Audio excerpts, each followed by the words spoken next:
5 changes at the half from Mauricio Pochettino that seemed to at least stop the bleeding. And maybe the Swiss took their foot off the gas. But in the end, it ends 4-0 to the United States. Quite frankly, a historic defeat. Let's hear from the defeated manager, Mauricio Pochettino, after the game. I think in the first half, we played with many players that maybe made some of them made the debut, young team from the beginning. That was my decision and it was my fault. The first half is all the critics should be or could be for me because I think that was my decision. But at the same time, it was the good intention to provide all the players the possibility to play and try to compete for a place, in the World Cup. But at the same time, because we receive all the players in different level, and we thought that was important that all feel the games and have minutes, but didn't work. And when that doesn't work, we need to change. And in the halftime, we provide the team, a different way to play, different approach. And in the second half, the positive is that we matched them, and I think it was an even game in the second half. But of course, the feeling from the first half was really, really bad. We told you it was a historically bad performance from the United States. Let's give a little further context. They conceded 4 goals in the first 36 minutes. That's the fastest they've ever conceded 4 goals at home. It's a 4-match home losing streak, the first time that's happened since 1988, and they failed to record a shot on goal in a home match for the first time since the 2016 Copa America semifinal against Argentina. Joining us for a little more on this Swiss demolition of the American side, we welcome World Cup winner Frank Leboeuf and a veteran of 4 World Cup teams with the United States, Casey Keller. Casey, I got to start with you. Just walk me through kind of emotionally what you were feeling in the first 36 minutes of that first half. I think it's probably the most embarrassed I've ever been for the U.S. national team, at least in a long time, at least what I can remember.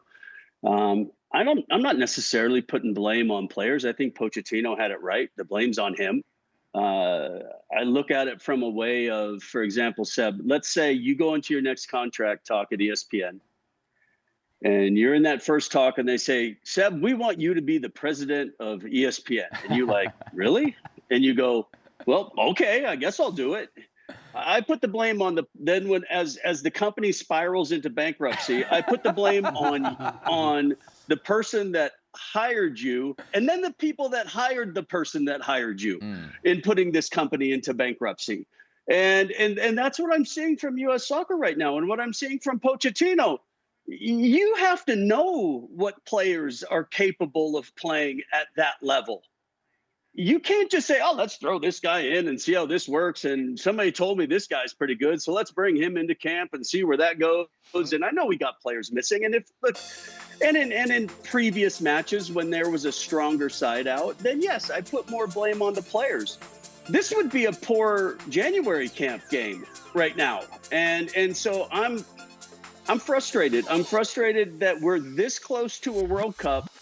And it's like putting names on a dartboard and throwing names out there and saying, hey, let's see if this guy can play. And to me, that's on the coaches and that's on U.S. soccer. Stevie, give me the manager's perspective here. What did you hear in the words, the post-game commentary from Mauricio Pochettino? I have no idea what he was talking about. I'm sorry. I don't know what he was talking about. It's not an explanation. He should have stopped when he said it was my fault. I mean, he should have. And the only thing I would say is that, yes, it's his fault. And yes, if you're going to put players who are not up to a certain level against the opposition, then you're asking for trouble. You're putting them in a position where they're going to fail. My question, however, is if he hadn't picked this 11, what other 11 would he have picked that was going to be any better? That is to me, that's the biggest conundrum. So I would push back just a little bit because I do believe that there were players. Obviously, like you don't have your Christian Pulisic, you don't have a Weston McKennie. Forget all the guys that are missing for the Pulisic. But there were choices made here. Cup. He's gone with an MLS heavy squad. He could have brought in a Joe Scally, who started virtually every game in the Bundesliga, a Josh Sargent, who scored a goal every other game in the Championship. Those are guys who have been a part of the group. Josh Sargent clearly has done something or said something. The fact that he doesn't want anything to do with them. So I think the miscalculation here is not just the guys that he's rolled out, but I could think you could make the argument. So let me throw this back the at you roster then. as a whole. So let me throw this back. So the US right now, if they had everybody fit, we're not sure what the starting 11 is, and if you pick a team, we're looking at it and going, it's not a team that's going to go far. But you need a squad. You don't just go to the World Cup with 11 players or 12 players. You need a squad. So in order to build a squad or to have a squad, you have to see who's capable and who's not. Now, there's no question. He found out last night that 98% of these aren't capable. But again, he doesn't have a squad then.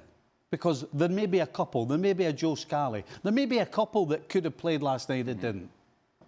But you need a squad of 24 at least. What is it, 26, 28 now? Yep, 26 crazy. to a World Cup. I mean, he had Chris Richards on the bench. That's a Premier League starter. He kept him on the bench last night. Right, 2 players. You've given me 2 players. But my point is, you have to find out who can and who can't. No question, the guys, most of them last night can't. That still gives you 2 huge questions. A, who's your starting 11, which we don't know. And B, how are you going to get a squad of 26, 28? Because right now they don't have one. The silver lining for Casey, just so he can rest easy, that you are not going to be in charge at ESPN 7. Right, so we can all rest easy there. That hypothetical was so going we're all off the rails safe. there. I think from an outsider looking in. Yeah, what did you see from the American players last night? Because we've talked a lot about like a lack of commitment. Last night it looked like lack of quality.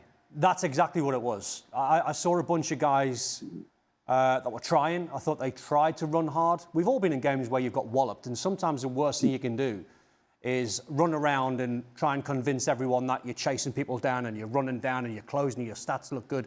But the worst thing you can do sometimes when you're on the back of being 4-0 down and start chasing the game.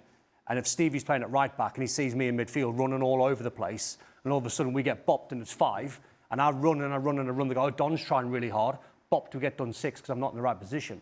I just looked at a bunch of young kids and a bunch of players that are just not up to that level.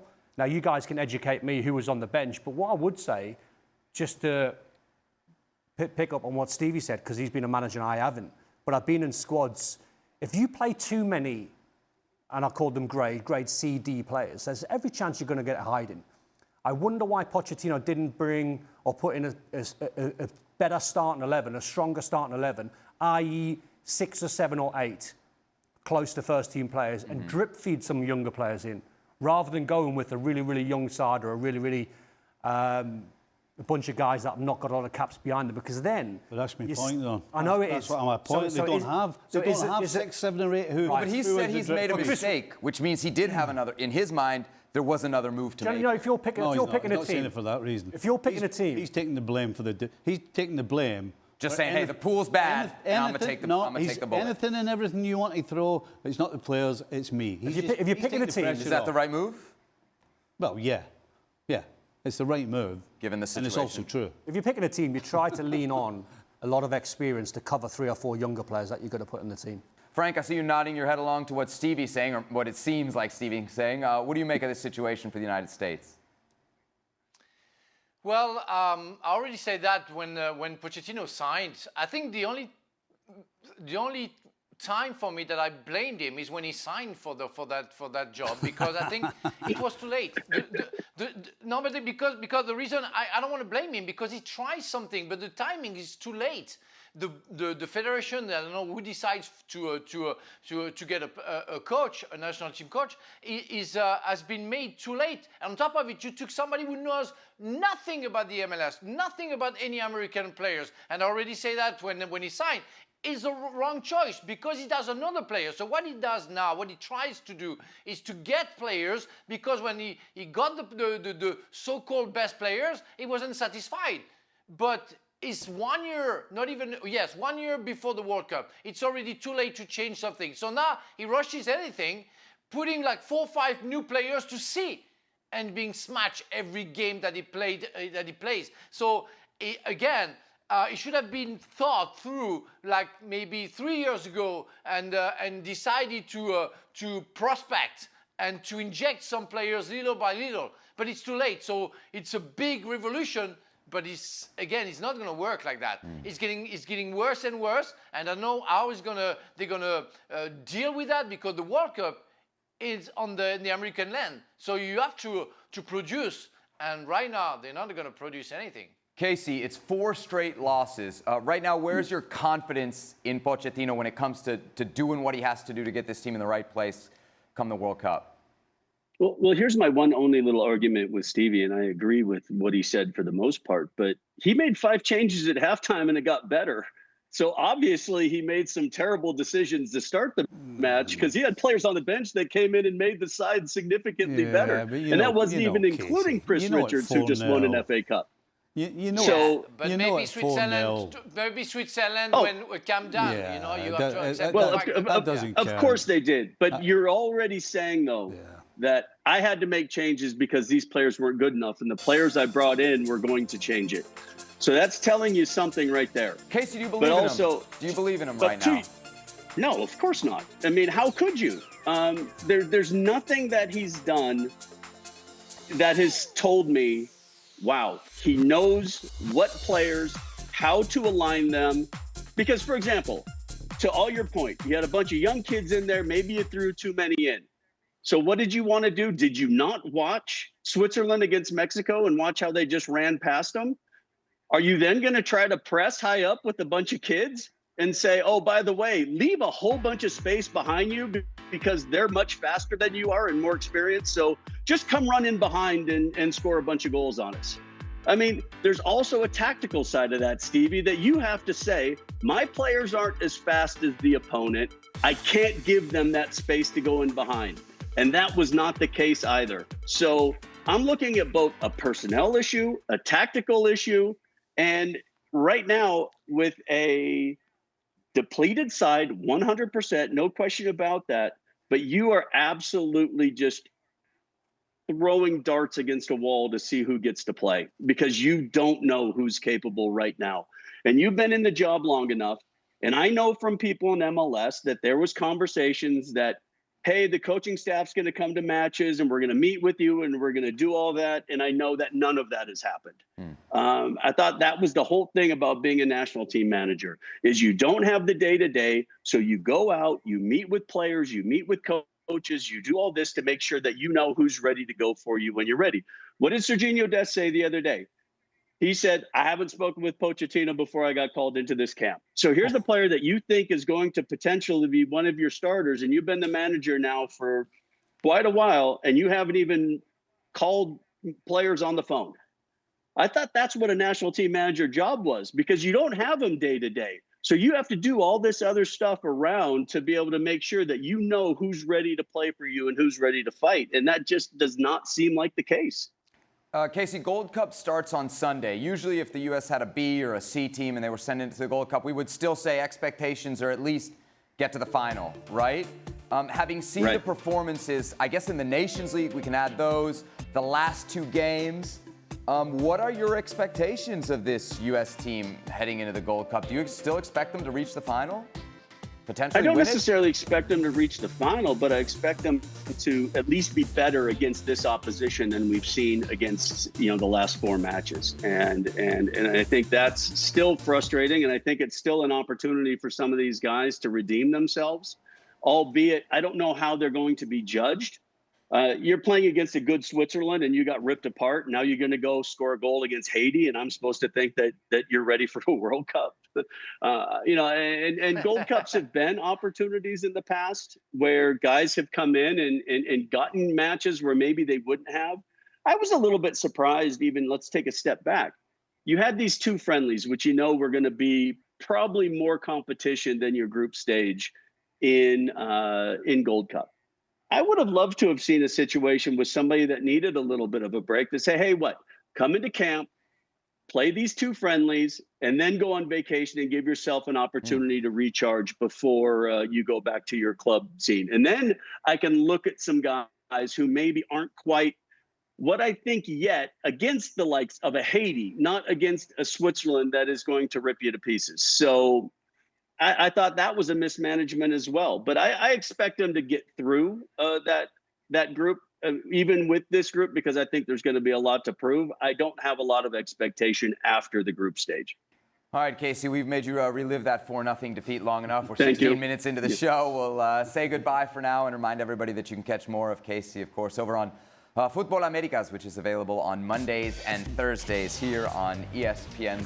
They'll be live tomorrow at 8:30 p.m. Eastern Time, no doubt, talking about the U.S. defeat as well as Mexico's victory over Turkey. Their streak, never having missed a World Cup qualification, alive as they win 1-0 over Paraguay, punching their ticket to the 2026 World Cup in the U.S., Mexico, and Canada. As we take a look at the CONMEBOL table at the moment, of course, Argentina well clear. They, along with Ecuador and Brazil, have already clinched a spot in next summer's big tournament. Let's hear from Carlo Ancelotti after the big win.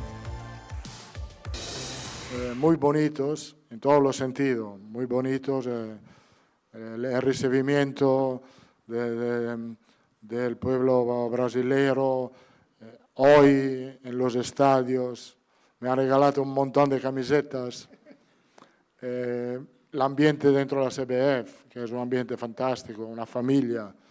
La actitud de los jugadores, el buena actitud, el buen rollo que tienen los jugadores entre ellos. Me ha gustado todo. Faltaba, como he dicho, solo la victoria. Lo hemos conseguido. Entonces, vamos felices.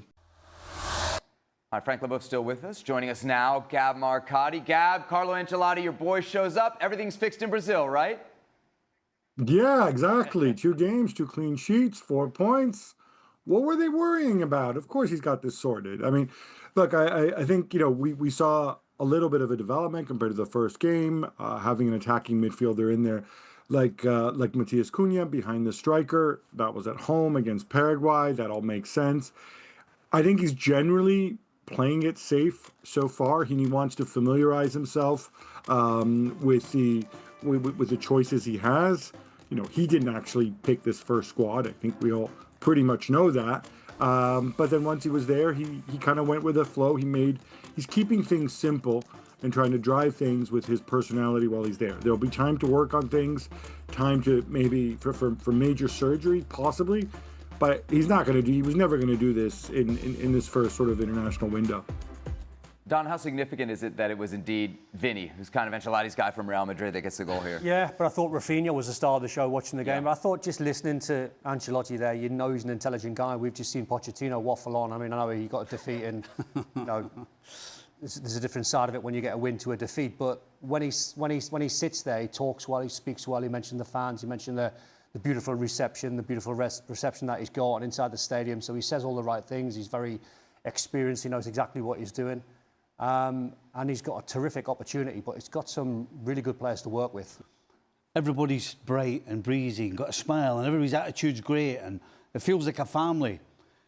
That wasn't happening for the last, how long? Yeah, I mean, every time we had Gustavo Hoffman on from Brazil, we would apologize to him because it was bad news. So it tells you that the talent is there, but all they need is somebody to put that talent in the right places and in the right formation at the right time and in the right game to make a difference. Because it's no coincidence, 2 clean sheets. Mm-hmm. After 4 straight without a clean sheet. And shipping 4 against Argentina in the game before he took over, yeah. Because everybody's listening. Everybody wants to do well. Everybody, when a manager like Carlo Ancelotti walks in the door, everybody can run a little bit quicker. They get that extra half yard all of a sudden is there that wasn't there with the previous guy. And unfortunately, the previous manager clearly wasn't respected by the players. I think that's one thing that's obvious from the performances, or the attitude, certainly off and on the field. So it's upwards and onwards for Carlo Ancelotti. Frank, like 6 months ago, I don't think many of us would have considered Brazil a World Cup favorite. Now that you've seen these 2 games, now that you know it's going to be Carlo Ancelotti in charge, do you see a situation where maybe a month out of the World Cup, we're talking about this Brazil team as a World Cup favorite again? Well, if you know football, you always know that you have to accept the fact that Brazil can be one of the contenders. They always qualified, and even if 6 months ago it was hard, I would say that with the fact that Ancelotti is not the coach, everything's going to change. Stevie was alluding it. Everybody's scared, as fierce, in front of Ancelotti. So they want to perform. So they stick to each other. They try to find the chemistry, and we can feel that, and we can see that defensively they work harder. That offensively they try to to find each other. So it's a different spirit, and it's the right choice. I mean, I always said that, that for big countries like Brazil, France, England, and Italy, some others, you shouldn't get a foreign coach. But for Brazil, and especially because you get maybe the best coach in the world, that's only fair. That's okay, because you needed a revolution. You needed to find a way to make the players sticking to each other, because individually they're very good. But they had to find, or they have to find, because it's not still healed, but they had to find the chemistry. Go ahead, Gab. Yeah, I was just looking at those odds, and for me, having them as second favorites seems very, very excessive. Who am I at this time anyway? Because let's not forget. So far, he's come in, he's played it safe. What condition will Casemiro be in come the World Cup? Is this somebody you want to go back to? He's gone with the guys he has relationships with. That's fine. Matheus Cunha, is he going to be flavor of the month after a year at Old Trafford? I don't know. You look at the back, Alexandro down that left-hand side. Marquinhos is a year older. There's just a lot of little things that he's going to sort out. I would not be surprised if Brazil do get to a World Cup final or win it. I would not be surprised if a lot of these guys are no longer there, or maybe playing in different positions. Is Vini at center forward? Is this actually something that he's planning to do with the national team? Especially since we think he's going to continue playing, out wide on the left. So I think this is kind of a short-term thing. Let's get the clean sheets. Let's get the points. Let's settle in. And now let me go and learn about these players, learn who's out there. Is there going to be space for Estevao? Is there going to be space for Rodrigo when he comes back? And try to answer those questions. So I think it's kind of premature to have them as second favorites, and so far ahead of France as well. What would Jules say? What would Jules say, indeed? You see Inter Miami way there. They don't even make the top 10. We give them what we call the chiclet on the graphic there. 66-1.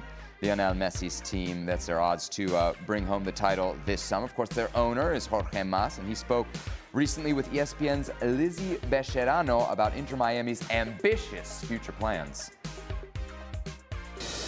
Let's think 4 years in the future. Is there one player you would like to see dressed in the Inter Miami pink of 4 years from now? Well, 4 years from now, there's a lot of players that I like and admire. Many are very young. We were speaking earlier about Lamine Yamal, and he's 17, and I don't think we'll see Lamine Yamal at 21 years of age here in Inter Miami, but never say never. Listen, there's great players around the world, and you look at the focus of who the best players are, and Mbappe is obviously obvious, and he's at Real Madrid now, and other players. We will aspire and talk to players to bring them here, to talk about our project, to talk about our vision, because one of the things we're doing here, unlike some of those great historic teams, is we're writing and creating history here. Is there one particular player, to answer your question? No, and I can't now tell you now. Is there a bevy of stars that I think we will bring here because we aspire to more than one? Yes. Do we have an idea who those players are? Yes. And if we're able to land those players, we will continue to hopefully be, because it's not about only Major League Soccer, it's about I want to be the best team in the hemisphere. ESPN FC's going to be on the air again tomorrow. We'll have actually Lizzie Becherano, who's conducting that interview, just discussing Inter Miami's Club World Cup chances, the buzz around their opener on Saturday with Alexis Nunes. Speaking of Alexis Nunes, she is with Bayern Munich, who of course are also in the Club World Cup. They open things up on Sunday. She's with the team in Florida, and earlier today, Alexis filed this report. Let's check it out. Well, guys, we're at the second most magical place on earth, the ESPN wide world of sports, which will be the home base for Bayern Munich ahead of this FIFA Club World Cup. Now, majority of the players arrived yesterday, and a couple of them admitted that they are still a little bit jet lagged. But despite all of that, they managed to show up for a 10 a.m. training session this morning. Plus, we got the absolute treat of being able to speak to the legend that is Thomas Müller, who is playing in his last tournament for the German Giants. And he said that even though this is his last tournament, he's in it to win it, and he's also looking forward to a clash with the Argentine Giants, Boca Juniors. Well, I'm in it to win it, and I will enjoy it when we will win it. When you're 4 weeks ahead with this amazing group, there will always be fun moments, but also crucial and tough moments. The opener is always very important to go with a win into this group stage.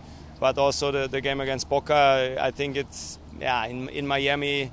I think it will be nice in the stadium. The fans are excited too, and so it could be a very nice game. Well, Bayern have actually only played Boca Juniors once before, and that was about 24 years ago in the Intercontinental Cup, which is the precursor to this FIFA Club World Cup. And Bayern managed to get a very narrow 1-0 win in extra time. But they're going to have to wait at least until next week, the 20th, to renew that rivalry with the Argentine Giants, because first up waiting for them is a clash with Auckland City this Sunday. Looks like it'll become official. Leroy Sane going to sign a 3-year deal with Galatasaray in Turkey, leaving behind the German Giants. Gab and Frank are still with us. Gab, I don't know, for me this feels kind of like a surprising move for Sane, especially given the Premier League links. What do you make of the move to Galatasaray? I don't know. The Premier League link seemed a little bit hokey to me. We knew that there was an agreement in principle. There was an offer from Bayern on the table, and it was a pay cut in terms of guaranteed money, but he could have made it up with bonuses. And by the way, I think Bayern made the right decision. Leroy Sane is not going to have the same importance for Bayern going forward had he stayed. But so presumably Galatasaray is offering him even more money, and that to me is important also, because it shows Galatasaray's ambition, and you wonder what impact it's going to have. Does this mean that they've given up on Victor Osimhen, who of course was on loan there, who Napoli are trying to play so far? He's turned down offers from Saudi Arabia. In terms of Leroy Sane, you see the numbers have gone up a little bit. Some of those goals are garbage time. I think he's been a little bit stop-start this season. He's generally played when others were out. He wasn't a central figure. You wouldn't imagine if everybody was fit that he would necessarily be central to Vincent Kompany's plans. But he's had his moments, but I don't think he's disabused the notion that he's still somebody who is very inconsistent. Frank, from a Bayern perspective, would you have cut ties with Leroy Sane? I think I will let him go. I always thought that guy was full of talent. He had all the tools to become one of the best players in the world. But as Gab said, the inconsistency that he showed, kind of being too nonchalant, not very concerned sometimes with the game. I'm disappointed by his career overall. I was expecting much, much more because he's such a talented player. Of course, we can see 4 Bundesliga, 2 Premier League, nothing to say about that. But individually, I was really expecting more.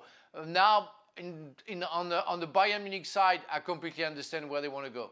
You agree? Disappointing career? I mean, still only 29. I think Frank's absolutely nailed it, because he's describing the player that I've watched for a long time. When he was at Schalke, amazing talent, like ridiculous talent. Liverpool had just signed Florian Wirtz. He was like this at Schalke. He was the diamond in the Bundesliga at the time, or one of. And he went to Man City, made the big move, done really well under Pep, but then he fell out with Pep. And then he's made his move to Bayern. I always get the feeling with certain players, I think Leroy Sane is one of them, where you expect and you want so much more, and you're critical only because you see the talent in him, and you're desperate for him to do or fulfill his career. He seems like, to me, looking from the outside, he seems like a little bit hard work. I don't know him, but I get the impression that's what he's like. He falls out with managers. Frank's described him there, where sometimes he's a bit sloppy when he's in front of goal, or if he's got that final pass to play, he doesn't concentrate on it. He can drive you a little bit crazy at times being a teammate, but the talent was always there. But I think when he retires, I think he'll be one of them where you think, you could have done a little bit better. You think so? We'll be talking about him as like a what could have been? Absolutely. A couple of the boys mentioned the word ambition. Yes, Galatasaray, that's an ambitious move. But what does it say for him going the other way? How ambitious is that for somebody who's still 29? And the truth of the matter is, players like Leroy Sane will argue till they're blue in the face that they have ambition. But again, and Leroy Sane is probably the best example of a player who has ambition at certain times, only when it suits him. The real players, the guys who do reach the top, they have ambition. Every single day they walk into training, and every single day they go home to do the right things. And so when you don't do that, You get a player like Leroy Sane with all the talent in the world, but he's inconsistent. And he's inconsistent because he's not 24/7 trying to be as ambitious as he would tell you. All right, looks like Leroy Sane then won't be part of the Club World Cup with Bayern Munich. Out of Group D, where they're joined by Flamengo, LAFC, and Tunis.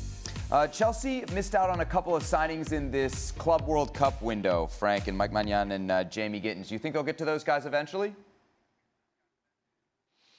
Well, after what I saw with France, playing against the second game against Germany, I really want to see Mike Maignan, Magic Mike, signing for Chelsea and see finally seeing a fantastic goalkeeper, because for me he's one of the best goalkeepers in the world. So yeah, they can sign other players.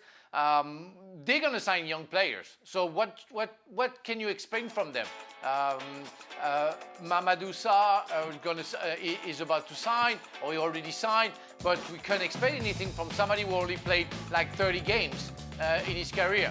Mike Maignan is somebody you can rely on, and I tell you, the guy, it's going to be a big surprise if he signs for Chelsea. I want to see what they're going to do in the Club World Cup, because I played against LAFC before LAFC became a franchise. We used to play with Hollywood Football Club on a Sunday morning against LAFC, and it was a hard work against them. And it was kind of a bad game. So I want Chelsea to be bad to LAFC. Sorry. Wow, look at that. Anti-MLS rhetoric from Frank Wolf. Gab, why didn't Chelsea get those deals done in time for the Club World Cup? Well, I think they're two different situations. Well, I mean, short answer is they didn't match the asking price. As far as Jamie Gittins is concerned, I think the bid came in, or certainly the interest was there. People reported the bid came in. I don't know quite how far it got. What we do know is that Dortmund are saying, well, wait a minute, if he's serious about going, maybe we can hang on to him a little bit longer, and then we have a conversation. Let's not forget, there's a lot of money at stake, but Milan rate him higher than what Chelsea offered. There's been suggestions of a first bid of 15 million, a second bid of 18 million. Milan would love to reopen contract talks with him. And I think certainly there's still an offer on the table. Milan aren't going to give up. Jules tells me that, oh, no, he wants to go. And if he doesn't get to go, he's going to leave on a free next summer. Maybe. I mean, that's what I would say if I were Mike Maignan and I wanted to go. But Max Allegri at Milan is hoping to convince him to stay. Obviously, has a big role at the club. And I think Maignan also, more broadly, is a sign that Enzo Maresca is like, I'm totally fine with the kids and the project and blah, blah, blah. But please let me have at least one or two guys who are winners, who aren't necessarily age 23, 24 or younger. A guy that can show them the way, how it's done, and can be a leader. And a guy who's frankly a better goalkeeper than the guys that they have on board. And by the way, I think it's significant Georgia Petrovic not being included in the squad. He had a tremendous season at Strasbourg. If Chelsea were giving up on Maignan, I would have thought that Petrovic would be challenging Robert Sanchez for the number 1 jersey. The fact that he's not even in the World Cup squad, and I'm assuming won't be coming to Chelsea at this stage, suggests to me that Chelsea are still pretty confident they can get a deal done. Speaking of Strasbourg, Frank did mention Mamadou Sarr. It's a player you kind of know well. How good of a player is Chelsea getting? Sort of. A friend of mine, Leroy Sane, son's the manager, Liam. And Leroy told me that Liam told him. So I'd love to ask Frank's opinion. Liam said to his dad, Leroy, who then told me, he said, this kid could be the very, very best. He said he's got potential to be world class. So I'll ask Frank his opinion. The only thing I would say, and me and Frank talked about it last week, is it flies a bit of a contradiction, because what they need is a Frank Leboeuf or a Thiago Silva. They need to start adding more experience. So you're bringing another young player in who potentially might make mistakes in the Premier League because you're young, because it's just what happens. You've got to learn your trade.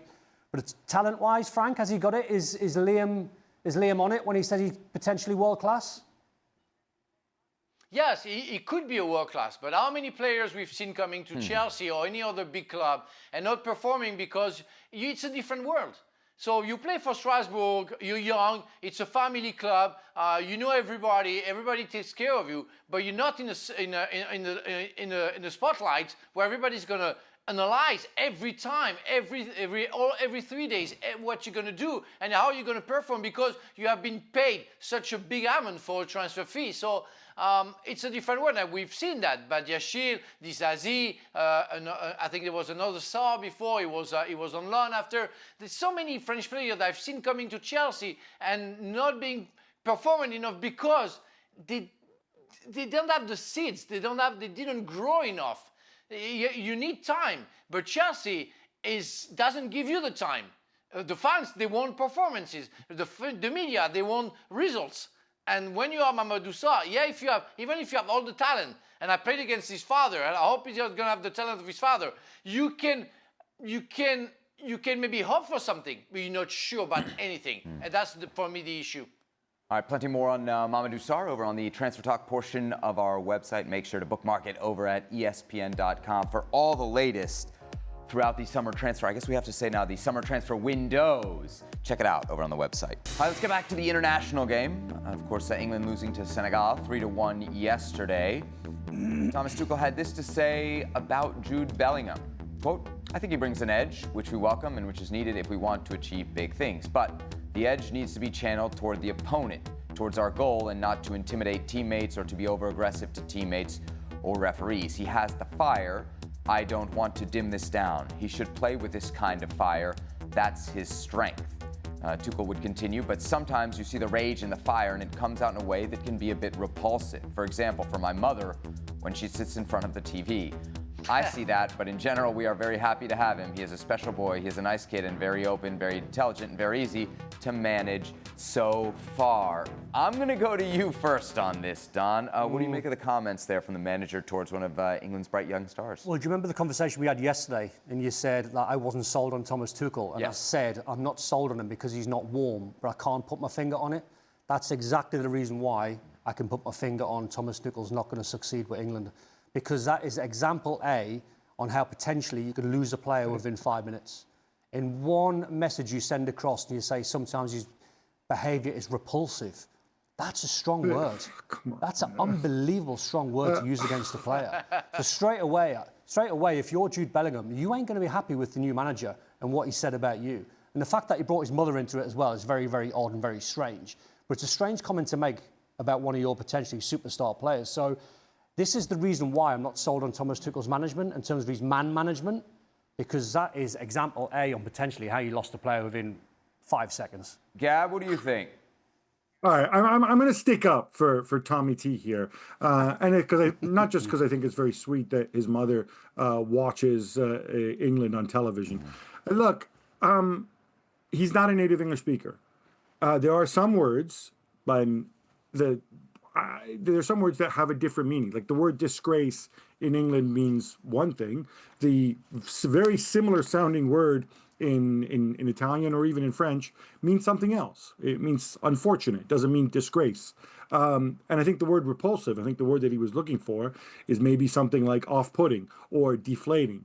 Except in his head, he probably translated from the German, and if Derek Ray were here, he could explain this much better than I could. And he chose the wrong word. And we can sit here and make a big deal out of it and say, oh, he's calling Jude Bellingham's behavior repulsive. But then you look at the whole quote in context, he's not. This is a stumble. This is a stumble from a guy who speaks excellent English, but is not a native English speaker. The word repulsive, I'm guessing, doesn't come up in football speak on a daily basis on the training pitch. And he used the wrong word. I don't know. He doesn't. I mean, I agree with Don. He doesn't strike me as particularly cuddly. But this is not the word. I'll go out on a limb and say this is not what the word that he meant to use. This guy, Gab, is a very experienced guy. We're not talking about like a young manager who's like quite naive. We'll just listen to Carlo Ancelotti. These guys know what they're talking. And even though, all right, it might be his second language, why go there? Yeah, forget the words, Gab. What about the message? Okay, if he had simply said he needs to, I love his passion, but he needs to channel his rage better because otherwise it can negatively impact his teammates. Would you guys have had a problem with it? Well, if you he'd have been right. Exactly, that's what he's saying. Yeah, but he's not. You know, you've just come out with a classic, Gab, of Well, if you read the whole context of what he said, whoever does that, Gab, nobody does that with a newspaper. They look for repulsive and that's it. Well, by the way, else around he's also brought his teammates into it as well. He's almost brought his teammates into it. Like, your teammates are not going to be happy with you. See, that would be the biggest concern. Exactly. That would be the biggest concern, because how you speak, when you're supposedly the top dog, how you speak to the rest of your teammates matters. And if you're using the wrong tone, and it's too often, and it's too loud, and it's too big time, then you're going to get ostracised yourself, and then it becomes a dressing room problem. Well, I will have come to him and say, why do you have to go publicly? Why don't you say to me, and we can try to solve the problem out. It's what I want to be critical about what Tuchel meant, and even if I agree with him, the thing is, I deeply loved Jude Bellingham as a player. Of course, I don't know him as a man, as a person. But and I just want to say that I don't know what in Italian or in German repulsive means, but I know what repulsive means in French, and it exactly means the same as in England. So it's not very good. But I think the rage that what Tuchel is referring to can go against Jude Bellingham.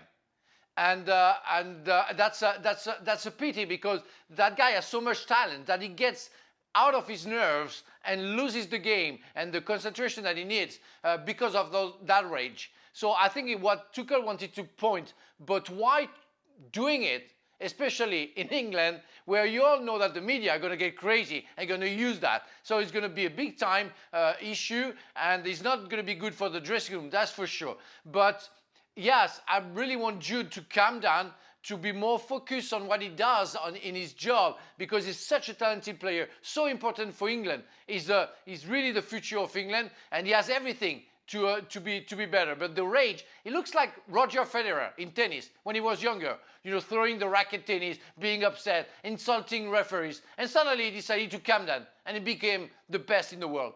I think Jude Bellingham can get better if he gets rid of the rage, I think. Do you think this is something that could hold him back, Don? I know you don't like the message, you don't like the words. No, do you think this is a problem for Jude Bellingham? Well, I thought it was personal, so that's my angle. Right, but you've watched Jude Bellingham. Do you think this is something that could take him off the trajectory he's on? To be honest, watching Jude Bellingham over the last 6 months, 12 months, it looks like he's got that in him.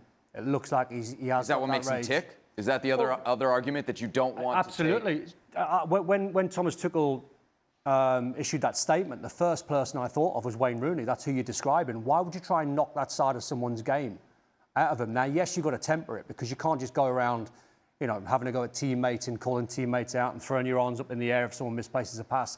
It's not a good look. But at the same time, there's a way of tempering that, because you'd never want to temper Wayne Rooney, and you wouldn't want to take that side away from Jude Bellingham at the same time, because that's what makes young kids winners. That's why he's accomplished a lot in his early career. Now, yes, you can go too far, and you have to stamp that out, but don't distinguish it too much, because that's what makes him the player. Last word on this to you, Gab. Well, I mean, but Don, if you read his quote, that's exactly what he says. He says you don't want to take it out of him.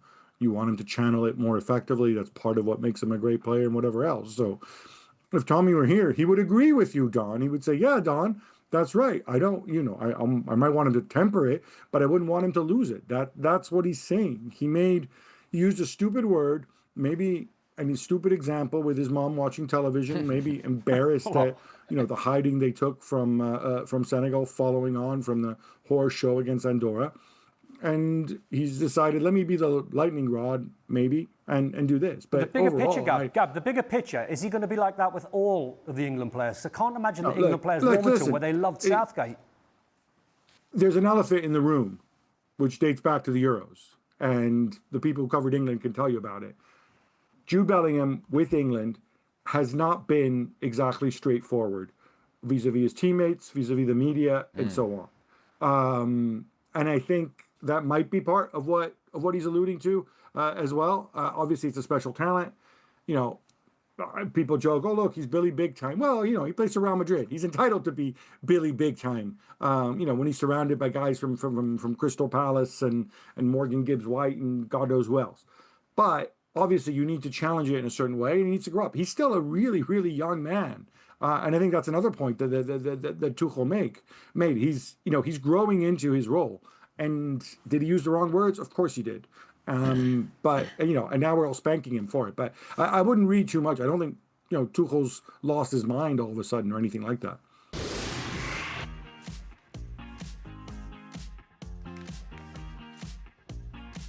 Hey there, everybody. Welcome into this edition of ESPN FC's Extra Time. We got Don, we got Steve, and we got me fumbling. The president of ESPN. Paper. Look at the president of ESPN. Yeah, Look. if you didn't watch the show, make sure to check out like the first 15 minutes. And Frank LaBeouf also with us as well.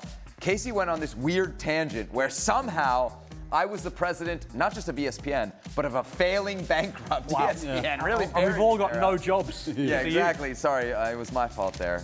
All right, somewhere soon here, this... Don's got it in front of Oh, you stole it from me. You passed it to me. Nickel, always in the middle. You did. You passed it to me. You did. I thought you'd do All right, first question here from Mild Bill Davidson. Stevie, is Wirtz overvalued at 150 million euros? It's not your money. Who cares? Everybody is. Exactly. Everybody It depends where you're coming from. There's so many different ways to look at it. 150 million for a football player is a ridiculous amount of money, but that's what the market dictates. Yeah. And so you can't say he's overvalued. Listen, the value of anything is only what somebody's willing to pay for it. Sure, right? but it makes. But if Liverpool are shrewd, which they will Liverpool be. are not stupid. No, because they'll sell 100 million pounds worth of players. Yeah. Right. So So you're getting a player for 50 million. They'll make it up somewhere. Well, but really, we'll judge whether he was worth 150 million when he leaves Liverpool, right? That's when and that's a big number to live up to whenever you do leave Liverpool. It's 5 years, 10 years. Whenever it goes the right way, nobody ever talks about the money. You're right. You're right. It's only when it goes wrong. Yeah, that's true. That's true. Rohit asked, what happened with Jack Grealish? A player at the peak of his game a year ago is now likely leaving City. Frank, what did happen to Jack Grealish? At first, it's very sad because when he was playing for Aston Villa, that guy was absolutely talented and crazy good. I think I have to say, I deeply think that he picked the wrong club in a way that we know how Pep Guardiola is making his player playing, and that doesn't, for me, didn't fit to Grealish way of playing. He's a free horse, I would say. He does whatever he wants. That's what made him so good when he was playing for Aston Villa. And for City, you have a tactic. You have something very precise you have to do. And maybe it didn't fit to Grealish way of thinking the football. Next question. Oh, Don, actually, let me give you on Grealish. Well, I interviewed Jacob Murphy, the Newcastle player, and I asked him what the difference when you're setting up with Jeremy Doku or Jack Grealish. And he said to me, interestingly, when we'd done our homework on Man City, we always felt as though Jack Grealish would play in the big games. I said, why? He said, but tactically, he said, Doku can take players on, he's direct, he looks good, and he's a fantastic player. He said, but tactically, the reason why Pep started Jack in the biggest games is because he would put his foot on the ball and he would attract so many players towards him, then they'd spray it out to their right-hand side and leave the overload on Newcastle's right-hand side, City's left. So tactically, you're looking at a player who'd done it for the team but then sacrificed himself. And I think he's getting a bit of a bad rap because Phil Foden didn't have a good year. Grealish came in for a lot of money, but he's won the lot, by the way. He's won trebles, he's won Super Cups, he's won Champions Leagues, Premier Leagues. He's won the absolute lot. I think what you'll see with Jack Grealish, you're just looking at a boy now who's just lacking in confidence, lacking in a little bit of match sharpness. If he goes back to Villa, if he goes to Everton, that's been rumoured, if he goes to Newcastle and plays on a different side, right side, I think you might see Jack come back to his best. I think I'm with Frank on this. He went to the wrong club. He won the lot, Steve. He's won the lot, but it's not. Yeah, you're not saying you wouldn't have done it. He's not enjoying playing football the way he was previously. He's playing a different type of game, and it may be a bit dramatic, but it kind of seems like he may be falling out of love with the game. He'll bounce back. Oh, he will. He will. Because I think. So you agree with Don that we will probably see the old Jack Grealish at some point in the future? Yes. You don't think it's out of him? No, I think. But needs a move. Yes, absolutely. He probably needs someone right. He went to the wrong club. I didn't. Yeah. I thought he'd made There's no made the redemption wrong there choice as for well. him. He probably needs someone like David Moyes at Everton, because that's where he's been rumoured to go. And he probably needs David Moyes to put an arm around him, tell him he's brilliant, put him in the system, go and be a maverick, go and play. Let him enjoy his football. Right, just go and play. Interesting question here, next one. Did you, so this is you guys as a player, did a manager ever put you in a match where you felt you weren't ready? I feel like this guy must have been watching the US last night. Could you tell after a few minutes that your top level wasn't good enough and that you needed more development before you felt ready? I when I was at Ayr United, came in one day and they told me I was playing centre forward. How old are you? Centre forward? Aye. I think I'd just turned 19. You'd never played centre forward before? I'd never played centre forward before, ever. Like not even in the schoolyard? No.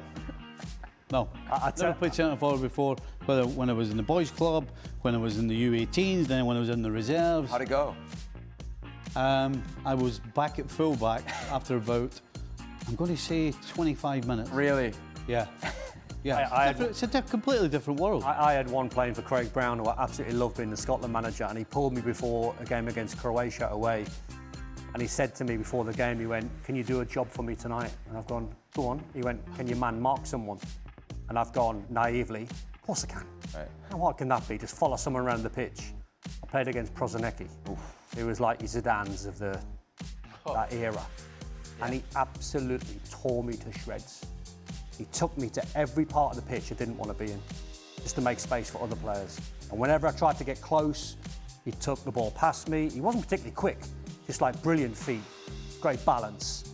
When I stood off him and I give him a yard, he started spraying it everywhere. And it was an absolute lesson never to take a position for granted, thinking how hard can man marking someone be. Frank, you ever felt out of your depth?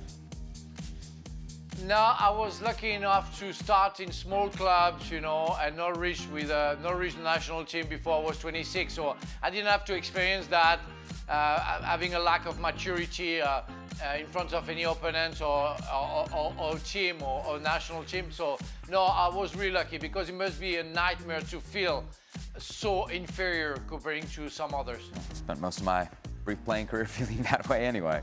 Not that bad. For Stevie, in terms of comparison in the Pulisic situation, would you say Luka Modric is a better example than Ronaldo? For those that don't know, Landon Donovan was making the Ronaldo comparison. We talked about it on yesterday's show. Well, again, if you're making that comparison today, it's similar to Ronaldo, because Modric is in the position, again, right now, that every time he plays for Croatia, it could be his last one. So he's playing for free. Motivated, right? He's playing for free. He's doing what he wants, and he's not going to turn it down, because it might never happen again. I think the better comparison would probably be a younger player. Like Vinny. Vinny played more games than Pulisic in the club season and still. Well, you bring it two legends into the game there, aren't you? And Modric and Ronaldo. You're comparing like unbelievable players. Yeah, I think generally it's just to say this is the talisman of the team. If they play 50 games, they're still going to show up for their national team. Yeah. Pulisic is doing what these guys have done and isn't showing up, and therefore the comparison. Natum's interior decorator. Let's throw Messi in. If Messi turned around and said, "You know what, I'm tired, I need a break," nobody in Argentina would have a problem with it.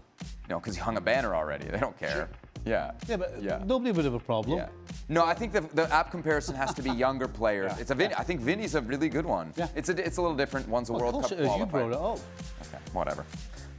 For Frank, what do Marseille need to do in the summer to close the gap on PSG and potentially compete for the title next year with De Zerbi? Good luck. Wow. All the best.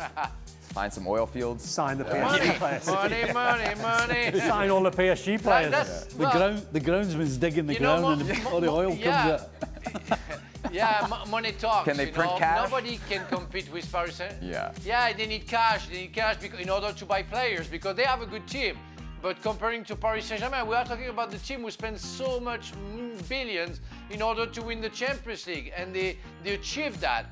But comparing to the other clubs, and Marseille is on those clubs, it's incomparable. It's impossible to cope with them. They're doing their best, but they don't have enough money. How did Lille win it that 1 year, Frank? How did Lille win it that 1 year then? What was that, like 3 years ago? It was Montpellier. Montpellier won it, and I think it was Lille. Yeah, I don't want to be mistaken. It's not Lyon. It was Lille. Lille. That was more because Paris Saint-Germain weren't good. than Lille were good, with all due respect to Lille, because Paris Saint-Germain had an off season. It's mostly because of that. Otherwise, nobody can compete with Paris Saint-Germain. All right, we're on a summer break now. How long before you started missing football once you were on summer break from club and national team duties? I'll tell you when I missed it. Back in the day when the fixture list got announced, and you get the fixture list, what was it, Stevie, about a month before, just around about that sort of time?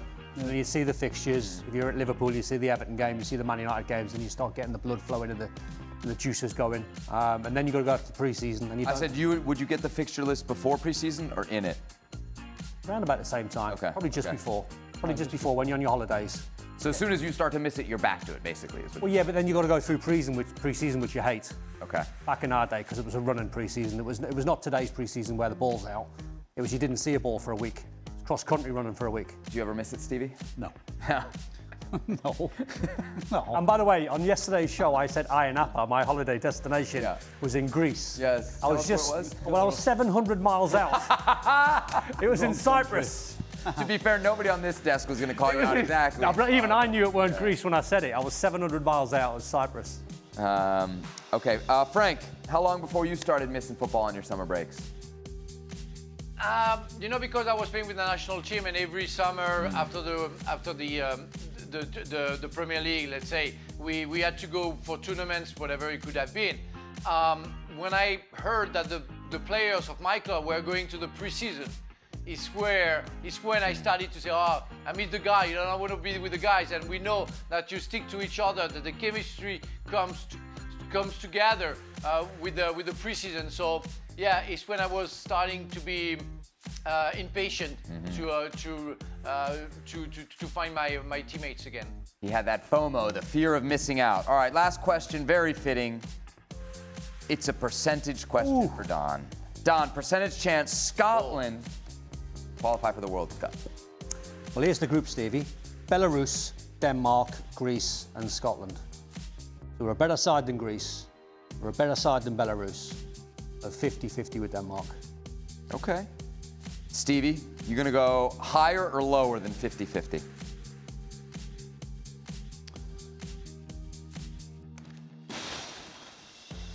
Come on. No, it's definitely 50-50. Yeah. It really is a toss of a coin. Denmark scares you? Yeah. Worries you? Well, Denmark just do that. Yeah. We're a little... Yeah. And if you go at the wrong time... If you go at the wrong time, it's over. Lots of sound effects. Technical speak. Yeah, from Steve Nicol. All right, that'll do it for this edition of Extra Time. Thank you very much to Frank Leboeuf for staying up late with us over in Europe. For Don, Stevie, I'm Seb. Thanks for watching. And a reminder to watch tomorrow's edition of ESPN FC. I believe it'll be Dan back in the chair running the show.